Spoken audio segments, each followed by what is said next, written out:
Assalamualaikum warahmatullahi wabarakatuh. Kembali lagi di channel ceritaku. Untuk kisah kali ini, saya akan coba menceritakan sebuah kisah horor yang berjudul Pocong Masyanu. Dan sebelum kita lanjut ke ceritanya, tekan dulu tombol like video ini, dan jangan lupa tekan juga tombol subscribe channel ini, dan nyalakan juga lonceng notifikasinya agar tidak ketinggalan cerita-cerita lainnya dari channel ini. Dan buat teman-teman yang pengen membaca langsung ceritanya, nanti silahkan saja kunjungi linknya yang nanti akan saya sertakan di kolom deskripsi. Dan seperti apa untuk lanjutan dari kisah ini? Langsung saja kita masuk ke ceritanya. Aku merupakan seorang mahasiswa. Panggil saja aku Vian. Saat ini, aku sedang menempuh semester 5.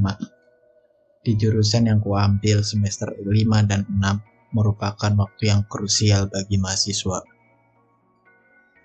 Sungguh padat dan banyak tugas yang diberikan oleh dosen. Belum lagi kegiatan lain di luar perkuliahan. Kadang harus pulang sampai larut malam untuk menyelesaikan tugas-tugas yang diberikan. Aku ingat waktu itu menunjukkan pukul 10 malam. Seharian penuh kulalui dengan begitu banyak aktivitas yang menguras tenaga. Namun entah kenapa, aku merasa sulit untuk memejamkan mata. Badanku terasa lelah, tapi mataku tidak mau diajak bekerja sama untuk beristirahat. Kubolak-balikan badan mencari posisi yang nyaman, namun kantuk tak kunjung datang. Sialan, kenapa malam gak bisa tidur? Ayolah, gerutuku sambil masih bergerak ke sana kemari. Malam kian larut, suasana jangkrik mulai mengimbangi dinginnya malam. Beberapa kali terdengar suara besi dari tiang listrik yang dipukul oleh para bapak-bapak yang sedang beronda, yang berarti sudah tengah malam. Grek, grek, grek. Terdengar suara mesin cuci yang berbunyi dari arah belakang rumah. Tumben, jam segini ada yang nyuci, batinku. Mas, ngapain nyuci tengah malam? Terdengar suara bapakku dari dalam kamarnya. Loh, kirain ibu yang lagi nyuci. Aku udah nyuci, Pak, jawabku dari dalam kamar. Memang rumahku tidak begitu besar, hanya memiliki satu ruangan tamu, ruangan keluarga, 2 kamar tidur, dan toilet serta dapur. Saat ini kami hanya tinggal berempat, dan adikku masih berumur 3 tahun, jadi dia tidur bersama orang tuaku. Ku coba untuk melihat, pikiranku tidak menuju ke arah hal-hal di luar nalar, tapi model mesin cuci di rumahku terbilang model baru. Loh, colokannya gak nancep, ujarku bingung dalam hati. Seketika bulu kuduku meremang, langsung aku setengah berlari menuju kamar. Kurebahkan tubuhku dan kupepetkan dengan dinding, segera kututup mukaku dengan guling, agar tidak melihat apapun di sekitarku. Kurasakan hembusan angin menyerap dari sisi kanan tubuhku yang tidak menempel dinding. Angin dingin kurasakan menjalar dari kaki hingga lengan atasku. Entah kenapa, aku berpikiran aneh-aneh selama ini. Aku tidak pernah menemui kejadian seperti ini. Aku hanya mendengar dari beberapa teman atau cerita yang berasal dari YouTube atau platform lainnya. Tok, tok, tok. Suara ketukan muncul dari jendela kamar tidurku. Aku mencoba berpikir positif. Mungkin itu cuma hewan. Innalillahi wa inna ilaihi raji'un. Terdengar pengumuman dari toa masjid yang tidak jauh dari tempat tinggalku. Siapa yang meninggal? Batinku. Setelah pengumuman selesai, ternyata itu tetanggaku yang berbeda satu gang. Terdengar dari pintu terbuka. Aku yakin itu pasti bapakku. Dia mungkin akan pergi ke tempat duka untuk melayat. Setelah beberapa waktu, terdengar suara langkah dan deritan pintu. Suasana kembali senyap. "Bapak kemana, Bu?" tanyaku kepada ibu yang sedang menyuapi adikku. "Pagi ini aku bangun terlambat. Untung tidak ada perkuliahan pagi, jadi masih bisa bersantai dan menikmati sarapan yang dimasakkan ibuku." "Kamu itu kebiasaan, Mas. Mandi dulu baru makan. Belum cuci muka," omel ibuku. "Bapak udah berangkat kerja. Mungkin nanti pulang cepet mau takjiah di tempat Mas Yanu." "Bukannya Bapak semalam udah ke sana ya, Bu?" tanyaku keheranan. Setauku, Bapak ketika sudah sekiranya membantu hajatan atau prosesi pemakaman, maka dia selepas bekerja baru datang lagi ke tempat yang sedang punya hajat. Karena memang kantor Bapak yang lumayan jauh dari rumah, ditambah dengan perizinan dari kantornya yang cukup sulit. "Belum, Bapakmu sudah ngorok semalam. Malah baru tahu tadi pagi pas ibu kasih tahu," jawab ibu. "Semalam yang keluar rumah siapa, Bu?" sahutku penasaran. "Gak ada yang keluar rumah. Orang ibu pas ada pengumuman lagi di kamar mandi," lanjutnya. Aku berpikir, apa mungkin aku bermimpi? Jelas sekali ada orang yang berjalan dan membuka pintu. Atau memang aku sudah tertidur, dan karena terbawa suasana, jadi aku memimpikan sesuatu yang tidak-tidak. "Nanti kamu ikut takziah bareng Bapak ya, Mas?" pinta ibuku. Siangnya, sebelum acara pemakaman, Bapak pulang dengan kendaraan roda 2 yang sudah cukup berumur. Kuperhatikan raut wajahnya yang lelah, tapi selalu ia samarkan dengan senyuman. "Assalamualaikum." "Loh Mas, gak kuliah?" ucap Bapak saat menyodorkan tangan kanannya. "Kelas kosong, Pak. Cuma ada 1 mata kuliah, jadi libur hari ini," sahutku.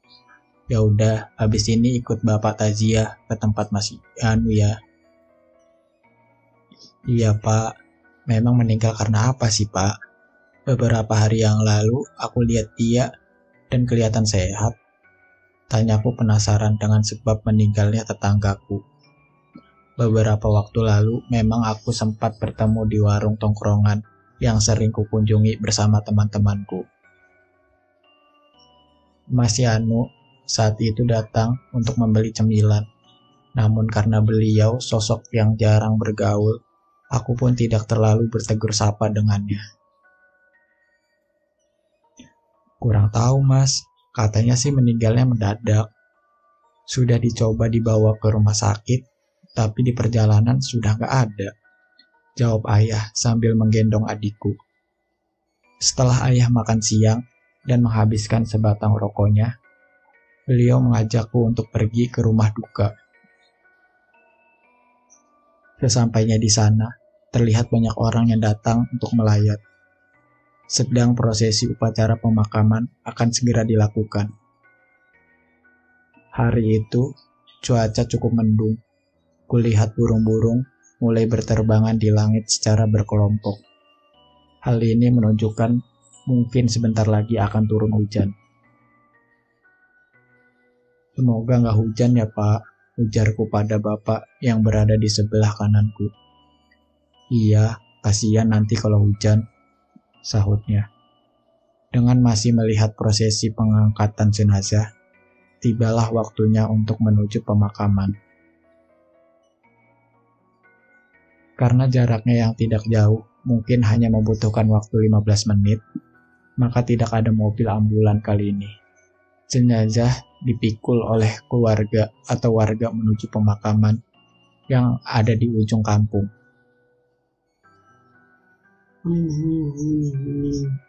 Terdengar suara ririh tangis seorang laki-laki. Suaranya begitu sendu dan menyayat siapa saja yang mendengarnya. Saat itu, aku berpikir mungkin anggota keluarga dari Mas Yanu. Namun kulihat di sekelilingku, tidak ada laki-laki yang menangis di dekatku. Suara itu benar-benar lirih, tapi terdengar jelas. Ah, tidak mungkin. Masa itu suara dari Mas Yanu, batinku. Dan saat mengucapkan itu, bulu kuduku meremang dengan hebatnya. Malam kembali datang. Aku sedang berada di kamarku untuk mengerjakan tugas kuliahku. Tok, tok, tok. Terdengar suara ketukan pintu. Mas, mau ikut tahlil di tempat Mas Yanu gak? Terdengar suara bapakku dari luar pintu. Enggak ya, Mas lagi nyelesain tugas buat besok, sahutku. Ya udah, jangan lupa makan. Nanti pintu depan jangan lupa dikunci. Biar pintu gerbang aja yang dibuka. Setelah itu aku mendengar deru suara motor bapak. Tumben bapak bawa motor, padahal cuma deket lagi, batinku. Karena rasa penat dan kantuk yang mulai datang, aku mulai mencoba untuk mengusirnya dengan memilih beberapa channel YouTube untuk menemaniku.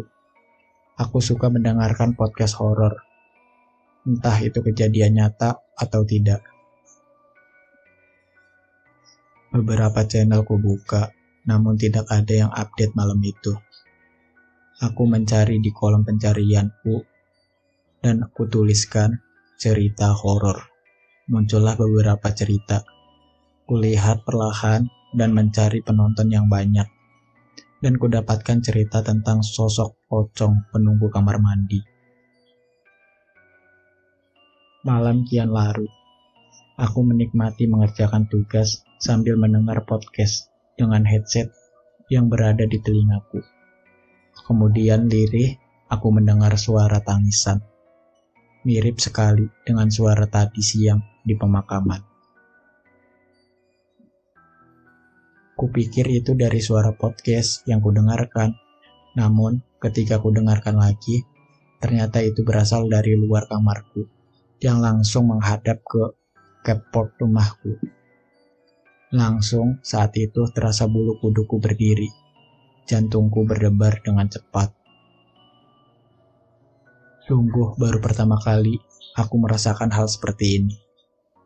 Untuk mengusir kegelisahan yang muncul, aku keluar kamar menuju kamar orang tuaku.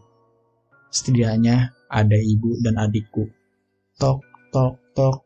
Bu, ibu udah tidur? Tanyaku sambil mengetuk pintu kamar orang tuaku.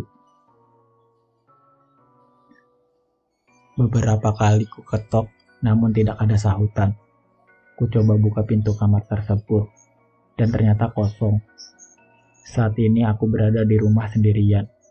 Ku tengok jam dinding yang berada di atas TV ruangan keluarga. Jam menunjukkan pukul 9 malam.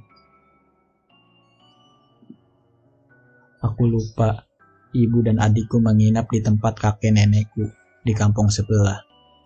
Sebentar lagi bapak pulang, ucapku dalam hati. Walau ketakutan dan kegelisahan masih kurasakan. Ku coba untuk menghidupkan TV untuk menambah keramaian. Aku beranjak ke kamar untuk segera menyelesaikan tugas yang diberikan oleh dosen. Brum, brum, brum. Terdengar suara motor bapak yang masuk ke area dalam rumah. Lega, itu yang kurasakan.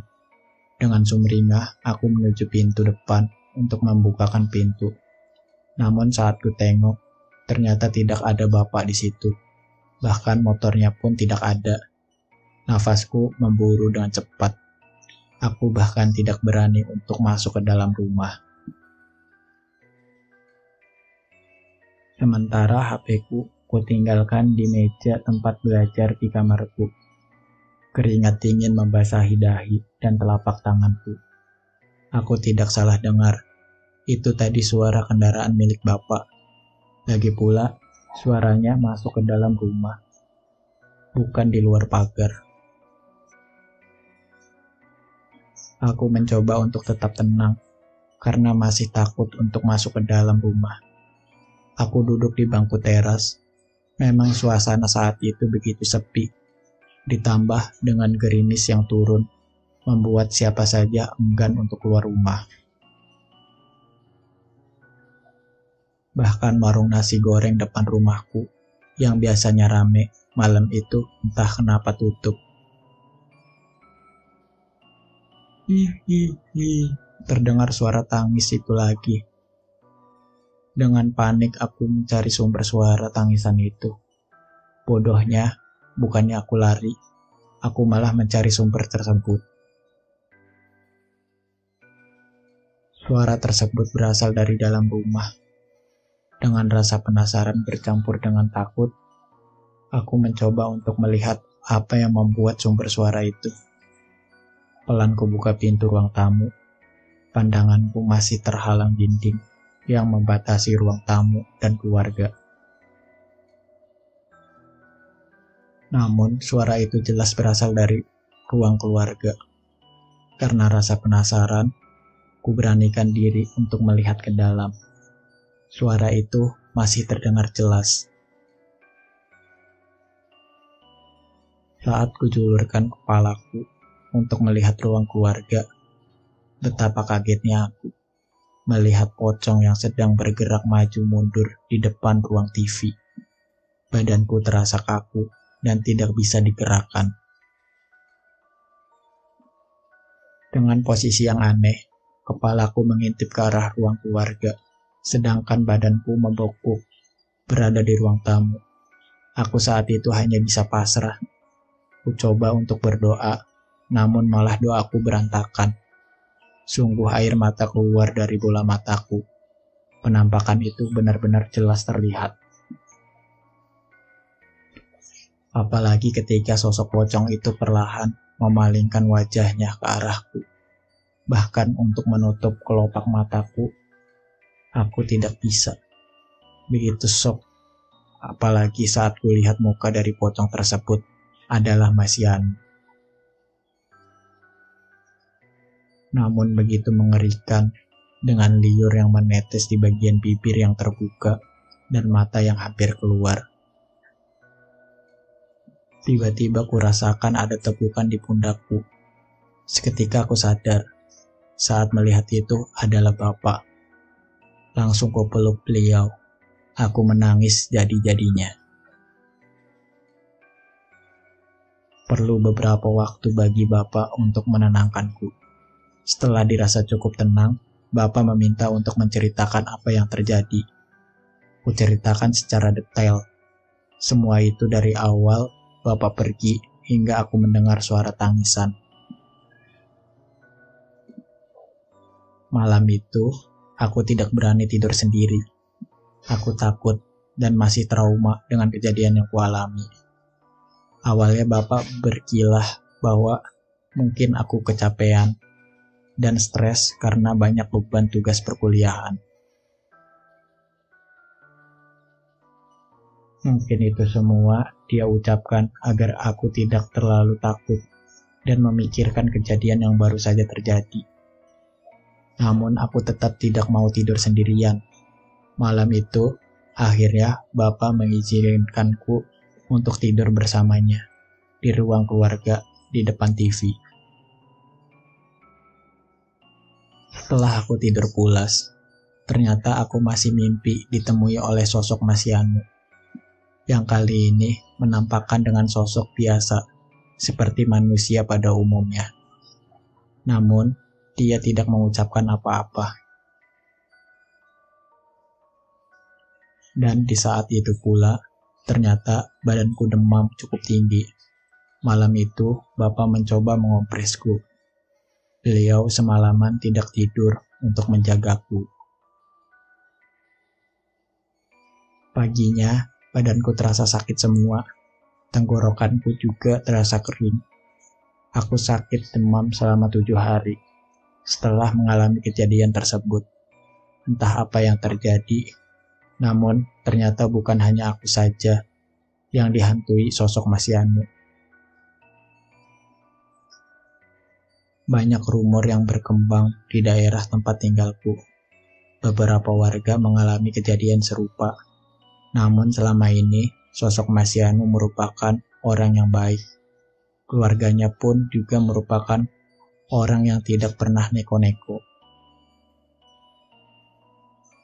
Entah apa yang dilakukan oleh Mas Yanu, sehingga sosoknya dimanfaatkan oleh jin untuk menakuti orang-orang yang berada di sekitar tempat tinggalnya. Oke teman-teman, sampai di sini dulu ceritanya.